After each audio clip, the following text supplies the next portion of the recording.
आप सभी को मेरा नमस्कार। मैं एडवोकेट प्रियंक डिमोले आज की इस नई वीडियो में आप सभी का स्वागत करता हूं। आज हम बात करने वाले हैं सीपीसी आदेश 1 नियम 10 के बारे में, जो कि बात करता है कि यदि किसी सिविल केस में किसी व्यक्ति को गलत रूप से वादी बना दिया गया हो तो ऐसे वादी के नाम को हटाकर जो सही वादी है उसका नाम कैसे जोड़ा जाए, या फिर कोई ऐसा व्यक्ति जिसे वादी बनाना चाहिए था लेकिन उसे वादी बनाया नहीं गया उस केस में, या फिर किसी व्यक्ति को प्रतिवादी नहीं बनाया गया है और उसे प्रतिवादी बनाना हो, या फिर प्रतिवादी के रूप में ऑलरेडी वो केस में है तो उसे वहां से हटाना हो। वादी या प्रतिवादी का नाम जोड़ना हो या उनमें से किसी का नाम हटाना हो तो उसके लिए क्या प्रक्रिया अपनाई जाती है, यह बताया गया है सीपीसी आदेश 1 नियम 10 में। तो आइए स्टार्ट करते हैं। स्टार्ट करने से पहले आपके सामने एक इमेज है और मुझे पूरा भरोसा है कि इन तीनों को आप बहुत अच्छे से जानते होंगे। बाबू भाई, राजू और श्याम, ये इन तीनों के मकान है और इनके मकान के सेंटर में एक गार्डन लगा हुआ है और ये गार्डन इन तीनों के घर से क्या है, जुड़ा हुआ है। अब विवाद इसी गार्डन का है। अब राजू बोल रहा है कि ये गार्डन मेरा है और श्याम बोल रहा है कि ये गार्डन उसका है। और ये जो बाबू भाई हैं, इन्होंने बस क्या ये प्रॉपर्टी बनाई है, मकान खरीद कर ऐसा ही पड़ा है, ये कहीं बाहर रहते हैं। अब ये राजू क्या है, कोर्ट में केस कर देता है। किस चीज के लिए? गार्डन के स्वामित्व के लिए और कब्जे के लिए। और प्रतिवादी कैसे बनाता है? श्याम को। तो राजू हो गया वादी, श्याम हो गया प्रतिवादी। अभी यहाँ बाबू भाई की एंट्री नहीं हुई है। बाबू भाई क्या है, बाहर रहते हैं। बाबू भाई का बस मकान है यहाँ पर, उसमें क्या है, ताला लगा हुआ है। मकान खरीद के यूं ही छोड़ दिया, रहते हैं कहीं बाहर। तो राजू ने केस किया क्या है, श्याम के ऊपर। श्याम को नोटिस मिल गया। अब श्याम क्या है, कोर्ट में हाजिर हो गया। अब दोनों कोर्ट में हाजिर हो गए तो आइए देखते हैं कि आदेश 1 नियम 10 के तहत क्या स्थितियां बन सकती हैं। आदेश 1 नियम 10 सीपीसी, गलत वादी के नाम से वाद। पहला, जहां कोई वाद वादी के रूप में गलत व्यक्ति के नाम से प्रस्तुत किया है या जहां यह संदेहपूर्ण है कि क्या वह सही वादी के नाम से संस्थित किया गया है, वहां यदि वाद के किसी प्रक्रम में न्यायालय का यह समाधान हो जाता है कि वाद सद्भावी भूल से संस्थित किया गया है और विवाद के वास्तविक विषय के अवधारण के लिए ऐसा करना आवश्यक है, तो वह ऐसे निबंधनों पर जो न्यायगत समझे वाद के किसी प्रक्रम में किसी अन्य व्यक्ति को वादी के रूप में प्रतिस्थापित किए जाने या जोड़े जाने का आदेश कर सकेगा। अब ऊपर हमने डिस्कस किया था कि राजू ने क्या है, श्याम के ऊपर केस कर दिया गार्डन के स्वामित्व को लेकर और कब्जा दिलाने के लिए। लेकिन अब हुआ क्या कि राजू का जो मकान था वह मकान किसके नाम पर था? राजू के पिताजी के नाम पर। और राजू ने अपने पिताजी को पार्टी ना बनाते हुए क्या खुद पार्टी बन गया उस केस में। तो वाद क्या है, गलत व्यक्ति के नाम से प्रस्तुत किया, या जहां यह संदेहपूर्ण है कि क्या वह सही वादी के नाम से संस्थित किया गया है। तो या तो गलत व्यक्ति के नाम से प्रस्तुत किया गया हो या फिर वहां संदेह हो रहा हो कि सही नाम से संस्थित नहीं किया गया, अर्थात दायर नहीं किया गया है केस। वहां यदि बात के किसी प्रक्रम में, मतलब कि केस की किसी भी स्टेज पर न्यायालय का समाधान हो जाता है, अर्थात कोर्ट को लगता है कि वाद सद्भावी भूल से संस्थित किया गया है, मतलब जो केस दायर किया गया है उसकी भावना सही थी, कोई गलत भावना से दायर नहीं किया गया था, लेकिन क्या है, वादी गलत व्यक्ति को बना दिया गया है। भावना बिल्कुल सही है, मतलब झूठा केस करने की या कोर्ट को गुमराह करने की ऐसी कोई भावना नहीं है, सद्भाविक है हमारी जो भावना है, लेकिन उसमें क्या है, गलती हो गई, तो ये क्या है, सद्भाविक भूल हो गई। और विवाद में के वास्तविक विषय के अवधारण के लिए, मतलब जो विवाद का विषय है उसके अवधारण के लिए, अवधारण का अर्थ होता है निश्चय करना या किसी मत पर पहुंचना, तो निश्चय करने के लिए ऐसा करना आवश्यक है। तो वह ऐसे निबंधनों पर, अर्थात नियमों पर जो न्यायालय उचित समझे, वाद के किसी प्रक्रम में, मतलब केस की किसी भी स्टेज पर किसी अन्य व्यक्ति को वादी के रूप में प्रतिस्थापित किए जाने। केस की किसी भी स्टेज पर कोर्ट क्या है, किसी दूसरे व्यक्ति को वादी के रूप में प्रतिस्थापित कर सकता है। प्रतिस्थापित का मतलब होता है रिप्लेस कर देना। जो गलत वादी बन गया है उसकी जगह हटा के क्या है, नए वादी को जोड़ दो। या फिर वादी सही है लेकिन कोई ऐसा व्यक्ति जिसे वादी बनाया नहीं गया है, एक से अधिक वादी हो गए, तो ऐसे किसी दूसरे वादी को जोड़ना है या जोड़े जाने का आदेश कर सकेगा कौन? न्यायालय। तो पहले उपनियम में यही है कि गलत व्यक्ति के नाम से केस दायर हो गया है जो वादी है, तो ऐसे वादी का नाम हटाकर प्रतिस्थापित करने, अर्थात रिप्लेस करने की अनुमति, जो सही वादी है उसका नाम लिखने की अनुमति कोर्ट दे सकता है। और यदि कोई ऐसा वादी जिसको केस में क्या है, वादी नहीं बनाया गया है, जैसे कि राजू ने केस किया श्याम के ऊपर, तो राजू हो गया वादी, लेकिन उस गार्डन में क्या है, बाबू भैया का भी अधिकार था, क्योंकि वो गार्डन क्या है, बाबू भाई के घर से भी जुड़ा हुआ था। तो राजू क्या है, बाबू भाई से बात करके कि आप मेरे साथ हो या मेरे खिलाफ हो, वादी बनाऊं कि प्रतिवादी बना दूं आपको। तो बाबू भैया कहते कि भैया मैं वादी ही बनूंगा तेरे साथ। तो फिर कोर्ट क्या है, बाबू भैया का नाम जोड़ने के लिए आदेश कर सकेगी। ध्यान रखिएगा, यहाँ पे सिर्फ वादी के बारे में बात चल रही है कि सिर्फ वादी का नाम जोड़ा जाएगा पहले उपनियम में, प्रतिवादी की बात नहीं चल रही है यहाँ पे। तो वादी का नाम जोड़ना हो या फिर ऐसा व्यक्ति जो कि क्या है गलत वादी बन गया हो, उसका नाम हटा के सही वादी का नाम जोड़ना, यह हमने देखा उपनियम 1 में। आइए अब दूसरा देखते हैं। सेकंड, न्यायालय पक्षकारों का नाम काट सकेगा या जोड़ सकेगा। अब देखिए यहाँ पे पक्षकारों की बात आ गई, मतलब ऊपर हमने वादी की बात की थी, यहाँ पे वादी और प्रतिवादी दोनों की बात चल रही है। तो वादी और प्रतिवादी का नाम काट सकेगा या जोड़ सकेगा। न्यायालय कार्रवाई के किसी भी प्रक्रम में या तो दोनों पक्षकारों में से किसी के आवेदन पर या उसके बिना और ऐसे निबंधनों पर जो न्यायालय को न्याय संगत प्रतीत हो, यह आदेश दे सकेगा कि वादी के रूप में या प्रतिवादी के रूप में अनुचित रूप तौर पर संयोजित किसी भी पक्षकार का नाम काट दिया जाए और किसी व्यक्ति का नाम जिसे वादी या प्रतिवादी के रूप में संयोजित किया जाना चाहिए था, न्यायालय के सामने उसकी उपस्थिति वाद में अंतर्वलित सभी प्रश्नों का प्रभावी तौर पर और पूरी तरह न्याय निर्णय और निपटारा करने के लिए न्यायालय को समर्थ बनाने की दृष्टि से आवश्यक हो, जोड़ दिया जाए। तो न्यायालय अर्थात कोर्ट क्या है, केस की किसी भी स्टेज पर दोनों पक्षकार वादी या प्रतिवादी यदि ये आवेदन करते हैं कोर्ट में, मतलब चाहे तो वादी कर सकता है या प्रतिवादी आवेदन कर सकता है कि फलाने व्यक्ति को क्या है केस में पार्टी नहीं बनाया गया है। जैसे कि राजू ने केस किया श्याम के ऊपर, लेकिन वहां पे क्या है बाबू भैया को पार्टी ही नहीं बनाया गया, जबकि गार्डन में अधिकार बाबू भैया का भी था क्योंकि वो गार्डन क्या है उनके घर से भी लगा हुआ था। तो पक्षकारों अर्थात या तो वादी आवेदन कर दे कि बाबू भाई को पक्षकार बनाया जाए या फिर श्याम जो कि प्रतिवादी है वह आवेदन कर दे कोर्ट में कि उस व्यक्ति को पक्षकार नहीं बनाया गया है। तो या तो इनके आवेदन पर या उनके आवेदन किए बिना, यदि दोनों आवेदन नहीं करते हैं तो उसके बिना और ऐसे निबंधनों पर जो न्यायालय को न्याय संगत प्रतीत हो, मतलब ऐसे नियमों पर जो कोर्ट को सही लगे कि ऐसा करना आवश्यक है। जैसे कि अब ना तो राजू ने बोला कि बाबू भाई को पक्षकार बनाओ, ना ही श्याम ने बोला कि बाबू भैया को पक्षकार बनाओ। अब जब दोनों ही नहीं बोल रहे हैं तो बाबू भैया क्या खुद कोर्ट में पहुंच गए कि सर हमको तो पार्टी बनाया ही नहीं है, जबकि वो गार्डन क्या है मेरे घर से भी लगता है, तो मुझे तो पार्टी बनाया ही नहीं है। तो बाबू भैया ने क्या आवेदन दे दिया कोर्ट में कि मुझे भी पक्षकार बनाया जाए। तो आवेदन नहीं कर रहे हैं तो उनके बिना कोई थर्ड पार्टी जिसको पक्षकार नहीं बनाया गया है वह आवेदन कर दे कोर्ट में, और कोर्ट को ऐसा न्याय संगत प्रतीत होता है तो कोर्ट क्या है यह आदेश दे सकेगा कि वादी के रूप में या प्रतिवादी के रूप में अनुचित रूप तौर पर संयोजित किसी भी पक्षकार का नाम काट दिया जाए और किसी व्यक्ति का नाम जिसे वादी या प्रतिवादी के रूप में संयोजित किया जाना चाहिए था उसका नाम क्या है आवश्यक हो तो जोड़ दिया जाए। तो बाबू भैया का नाम यहाँ पे जोड़ दिया जाएगा। और जैसे बाबू भैया के घर से गार्डन नहीं लग रहा है, जबरन पक्षकार बन गए हैं, तो बाबू भैया का नाम क्या है यहाँ से काट दिया जाएगा।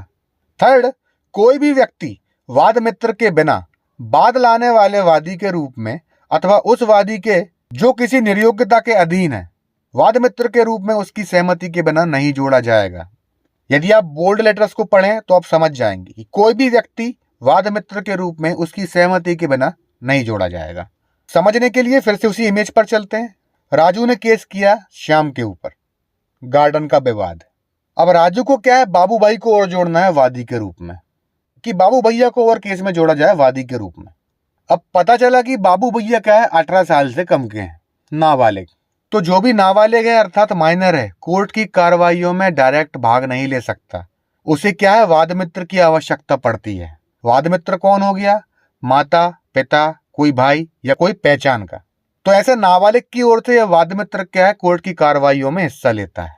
तो अब राजू को यदि बाबू भैया जो कि 18 साल से कम के हैं इनको वादी बनाना है तो राजू को पहले क्या है बाबू भैया के वाद मित्र से परमिशन लेनी पड़ेगी। जैसे बाबू भैया ने वाद मित्र बनाया किसको, अपने पिताजी को, तो राजू जो है राजू को क्या है बाबू भैया के पिताजी जो कि वाद मित्र हो गए उनसे परमिशन लेनी पड़ेगी कि आप वाद मित्र हो बाबू भैया के, आप सहमत हो कि नहीं हो, तो ही हम वादी के रूप में नाम जोड़ें। तो वाद मित्र अर्थात बाबू भैया के पिताजी वो सहमत हैं तो ही केस में नाम जोड़ा जाएगा वादी के रूप में, किसका, बाबू भाई का। मतलब कि नाबालिग की ओर से जो कोर्ट में अपेयर हो रहा है उसकी सहमति जरूरी है यहाँ पर, तभी उस नाबालिग को वादी बनाया जाएगा केस में। नहीं तो फिर सीधा सा ऑप्शन है कि कोई दूसरे वाद मित्र की व्यवस्था करो, माता से बात करो, भाई से बात करो, या फिर कोई ऐसा पहचान का हो जो कि 18 साल से ऊपर का है, वो सहमत हो जाए कि हाँ भाई मैं पूरी कार्रवाइयों में भाग लूंगा तेरी ओर से, तो ही फिर ऐसे नाबालिग का नाम जोड़ा जाएगा।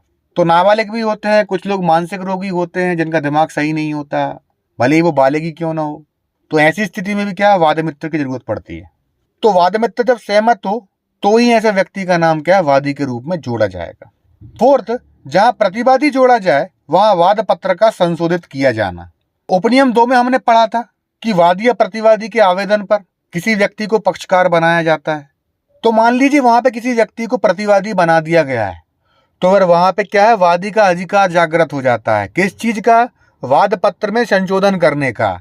जैसे कि आदेश 6 नियम 17 के तहत संशोधन किया जाता है, उसी प्रकार आदेश 1 नियम 10 के उपनियम 4 में जैसे ही किसी व्यक्ति को प्रतिवादी के रूप में जोड़ा जाता है वहां पे दावे और प्रतिदावे में संशोधन करने का अधिकार जागृत हो जाता है। तो जहां कोई प्रतिवादी जोड़ा जाता है वहां जब तक न्यायालय अन्यथा निर्दिष्ट ना करे वाद पत्र का इस प्रकार संशोधन किया जाएगा जैसा आवश्यक हो। मतलब कि प्रतिवादी जोड़ा जा चुका है तो कोर्ट जब तक मना ना करे तब तक वाद पत्र में संशोधन किया जा सकेगा जैसा कि आवश्यक हो। और संशोधन करने के बाद जो नया प्रतिवादी बना है उसे समन जारी होगा, और समन के साथ क्या है वाद पत्र, जैसा कि हम डिस्कस कर चुके हैं पुराने वीडियोस में। तो समन के साथ क्या है वाद पत्र की कॉपी भेजनी होती है, तो नए प्रतिवादी को क्या है भेजेगा समन के साथ वाद पत्र। और यदि ठीक समझता है तो जो मूल प्रतिवादी है, मतलब जो पहले से प्रतिवादी चला आ रहा है, ये तो नया प्रतिवादी जोड़ा गया है, पहले एक प्रतिवादी और था, तो उसके ऊपर भी क्या है नए वाद पत्र की, संशोधित वाद पत्र की तामीली की जाएगी। और फिफ्थ, इंडियन लिमिटेशन एक्ट 1877 की धारा 22 के उपबंधों के अधीन रहते हुए प्रतिवादी के रूप में जोड़े गए किसी भी व्यक्ति के विरुद्ध कार्यवाही समन की तामील पर ही प्रारंभ की गई समझी जाएगी। मतलब कि किसी व्यक्ति को प्रतिवादी के रूप में जोड़ा गया है तो उसे क्या है समन भेजा जाएगा, और जब समन तामील हो जाएगा तभी उसके विरुद्ध कोई कार्रवाई की जाएगी। पहले जो कार्रवाइयां हो गई हो वो वैसी ही रहेंगी, लेकिन जब नए प्रतिवादी को जोड़ा जाएगा तो इसे भी वहां मौका दिया जाएगा कि जो कार्रवाइयां हो चुकी हैं उनके बारे में तुम्हें क्या कहना है, आवेदनों का जवाब देना है, या जो आवेदन डिसाइड हो गए हैं उनके संबंध में कोई रिलीफ चाहते हो, तो नए प्रतिवादी को क्या है ऐसे मौके दिए जाएंगे जैसे कि वो क्या है प्रारंभ से प्रतिवादी हो। ऐसा नहीं समझा जाएगा कि केस हाफ स्टेज में पहुंच गया है तो इसे आधा ही मौका दो केस लड़ने का, नहीं, इसके लिए केस क्या है प्रारंभ से ही स्टार्ट हुआ है ऐसा समझा जाएगा। इसे हर मौके दिए जाएंगे, कैसे? नए प्रतिवादी को। यही बात लिखी है लिमिटेशन एक्ट की धारा 22 में। अब आइए देखते हैं कि आदेश 1 नियम 10 के तहत जो कोर्ट में आवेदन दिया जाता है पार्टी बनाने के लिए वह किस प्रकार दिया जाता है।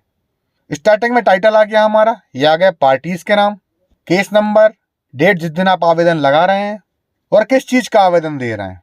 तो हम दे रहे हैं आवेदन पत्र अंतर्गत आदेश 1 नियम 10 CPC। किस लिए? पक्षकार बनने के लिए केस में। अब इस केस में हुआ क्या था कि एक पिता, एक बच्चे और चाचा भतीजे, इनमें क्या है जमीन को लेकर विवाद था। जमीन कैसी थी? पुश्तैनी संपत्ति थी, दादा आजे के जमाने की। तो परिवार के सारे पुरुष क्या लड़ने में लगे। अब एक ये लड़की थी, इसकी हो गई शादी, ये चली गई अपने ससुराल, इसे कुछ पता नहीं, क्योंकि पूर्वजों की संपत्ति में क्या है बेटियों का भी अधिकार है। तो अब ये भी अपना हिस्सा मांगने आ गई। अब इसने देखा कि इसे तो पार्टी बनाया ही नहीं है केस में, तो इसने क्या है एडवोकेट हायर किया और पहुंच गई कोर्ट में कि मुझे पक्षकार नहीं बनाया वादी प्रतिवादी ने, तो मुझे भी केस में पक्षकार बनाओ।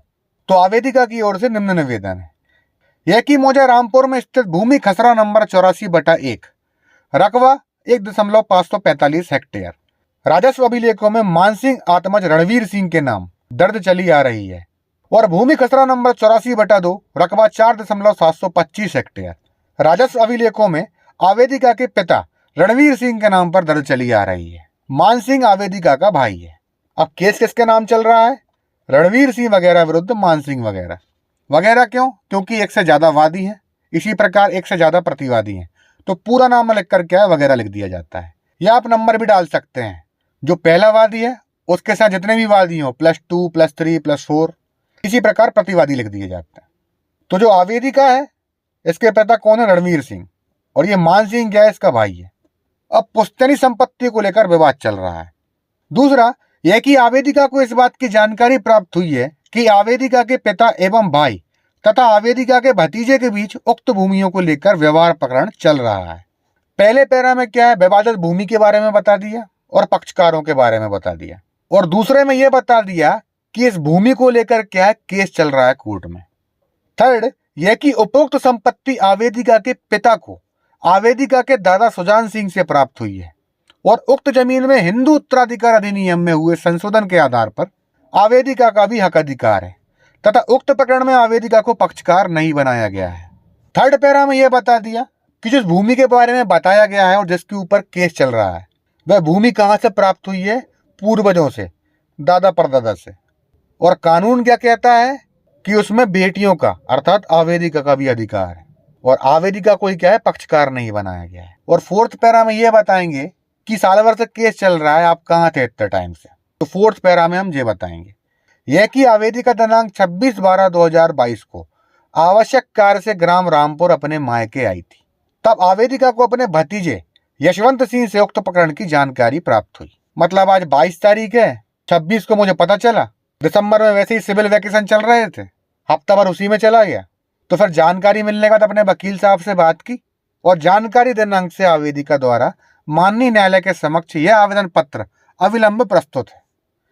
और लास्ट में आती है हमारी प्रेयर। अतः माननीय न्यायालय से निवेदन है कि न्याय हित में आवेदिका को अपना पक्ष रखने के लिए आवश्यक पक्षकार के रूप में उक्त प्रकरण में पक्षकार बनाए जाने की कृपा करें।